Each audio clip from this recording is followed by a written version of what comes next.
Man, let's welcome in Terence Davis, Yes, TD, sir. Sacramento Kings. I said this to you on the live stream. Said it to you on the live stream. Want to make sure the radio audience knows you guys are off today, man. So we really appreciate you carving out a Yeah. few minutes to come hang out with us on your day off. Anytime, no doubt about it. You guys are clicking, man. Like we were talking about this to lead off the show. The turnaround here in the last 8 games or so. It felt like you guys were playing really well the first 4 games. It just things weren't clicking for you. What's clicked for you the last handful? Well, I mean, I feel like we're definitely trending upwards. Won 6 out of the last 8 after the 0-4 start. I mean, we just been really merging and merging within each other. Coach Mike Brown still kind of figuring out the rotation and things of that sort because it's a lot of guys that can play on his team, man, and that can contribute at any given night. So I think once we kind of learned each other and learned his system and what he actually want us to accomplish night in and night out, and even on the defensive end, man, because that's what he preaching. We work tons on that. So even with that, man, just learn his system. I think we finally starting to click, and that's the results we've been coming up with. TD, I want to say you personally, the way that you go about your business and the way that you've gone about things this year, in my opinion, it's a microcosm and it's the epitome of why you guys were able to claw back out of that 0-4 start. And I'll tell you why I say that. I thought you were playing well when you were playing. Then you had a couple games where you got 8 minutes. Then you didn't play against Cleveland. And then they ask you, hey, Mike Brown said, hey, TD, we need you here against Golden State the second time. You was ready to go. 18 minutes, 9 points, 5 rebounds. Don't play against Cleveland. Oh, we need you on Friday against the Lakers. 12 points off the bench, ready to go. You being ready to go, regardless of what happened the game before, the night before, whatever the case may be. I think that's infectious, and that's carried around this whole team. It's about whatever it takes on any given night to win. How do you keep your mind locked in on the task at hand when I know you want to play 30 minutes a night, but sometimes it's not going to happen that way, but you're always ready, man. How do you keep your mind locked in that way? But like I said, man, it's a lot of guys who can play and contribute on this team, man. So anytime, minutes is low or anything like that, I don't really, get frustrated because I know that there's guys in the game that gonna handle their business, handle their own. But with me, it's just about professionalism, man. This is my 4th year in the league. I've kind of, been through some of this last year and a little bit the year before that, even in Toronto, my 2nd year. But I kind of 4th year, I just kind of reached that professionalism where just any given night, you never know when your name's gonna be called. So just remain professional and be ready when your time is on. TD, there was a moment. And I can't remember if it was a preseason game or a regular season game, but you got in and Mike gave you the hook pretty quick. And you said post game, I missed a couple of defensive assignments. Mike said he wasn't having it. And like you acknowledged it, you hit. Man, I feel like you've been an animal on the defensive end ever since then. Like that to me, like that was a turning point, man. And watching your growth on the defensive end this season has been for us one of the best stories to watch. Right. Well, I mean, like I said, man, Mike he's gonna hold everyone accountable, not just me, but everyone. Start with De'Aaron, like he's the head of the snake. He's on him probably more than anybody. But defense is his thing. You know what I'm saying? And there's, like I said, it's a lot of guys who can contribute.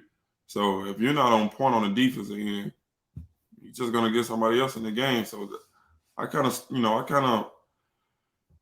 set that in my brain, like I ain't coming out here to just score, shoot threes, get up threes. I need to lock down some of these guys, some of these better players on the opposite team. Guarding Jordan Poole, guarding Steph some nights. Maybe guarding I don't know what's the rest book with the Lakers down the stretch. So I'm just starting to take that into consideration, man, and just going out there and doing what I have to do to help the team.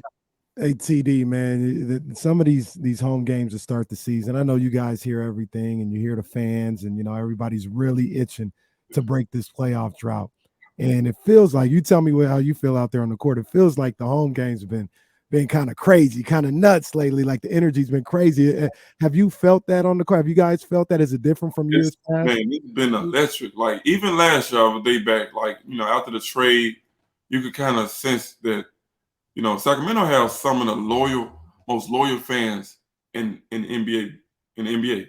Seriously, it's been a drought, whatever, but the fans they still kind of manage to show up, show out, show their support, man. Every night after games, we leave in the locker room, leaving the garage, and it's 15, 20 people there just you know wanting autograph, things of that sort, man. Just showing their love, showing their support, man.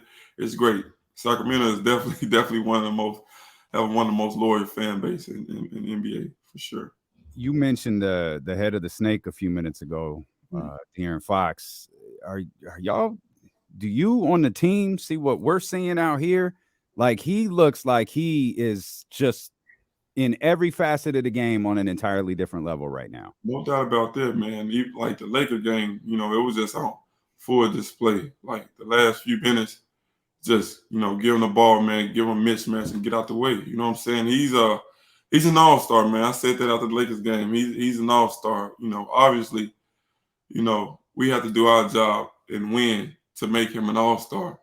But he's an all-star. He's playing like he's showing everyone. It's on the highest stage right now.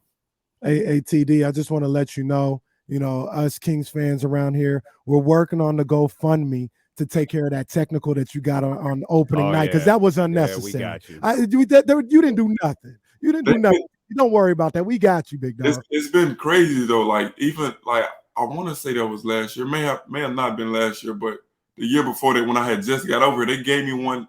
I don't know if you guys remember this from we had played the Washington Wizards. I had went by Russell Westbrook, dunked over Robert Lopez. Yeah, they gave me one then. I don't know what it is, man. I don't be saying anything. Word.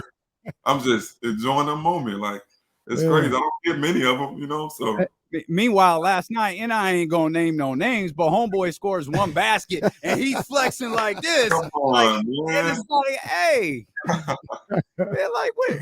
It's the first quarter, man. What are you doing? Fourth-time NBA champs, I guess you got to get some respect out here first, and then you do what you do. In all seriousness, though, TD, I mean, it kind of got national attention. Some of the things that was going on with the Kings not getting respected by the referees and things of that nature. What was the message inside the locker room for that? Because, I know it's got to be frustrating, and Mike Brown came out and said a couple things or whatever the case may be. But I know as a coach, as a player, you guys got to get back focused on, hey, we can't worry about that. We got to do our job. What was the message in the locker room? Yeah, no, just that, we can't worry about that. Definitely got to do our job. But, really just, going out and earning their respect. And it starts with, winning games like last night, man. Just being strappy down the stretch and really, earning the referee's respect, man, because that's all it is, honestly. They're human just like us. So that's simply what it is. It's earning respect, man, out here. All right, TD, let's get to why you're really here. This has been a running thing on the show for like 2 years because we're legit. We're fans. Like we love your drive. We love your work ethic. Yeah. We've been down with Terence Davis since the moment he got here. I talked to TD a couple times. That's my guy. TD, my man. Sure. Yeah. So how many people tell you sound exactly like Future? Yo, I knew this was coming right here, man. I knew it was coming. So I've honestly probably heard it once, but I think I seen it on you guys' show. And like when I first seen it, I was like, ball. I was like, no way that's us. Like no way that's me. And then you guys, I'm like, nah, that's crazy. Like it really sounds similar. I'm like, nah, that's wow right there. That's wow. Hey, just like okay. There's like 500. Just say sensational. Just once. What's your favorite cheesecake, TD? Like, what's your favorite cheesecake? I don't know, man. I like a carrot cake. I'm not really a cheesecake guy. I eat a carrot cake from the Cheesecake Factory. But you know, it's carrot cake sensational. Carrot cake sensational. That's my man. If he hit us with a early in the morning, late at night, I'll be like, oh man, it's over. It's over. You said it was a blackout day, but you're gonna try to get in and sneak up some shots and some treatment, man. So we don't want to keep you too much longer. But you got a squad here that's rocking with you, man. We appreciate you to no end, man. Thanks for hanging out with us. I appreciate you guys, man. Thanks for having me. Much no love, doubt, TD. man. We Take care, appreciate big dog. you. Y'all take care.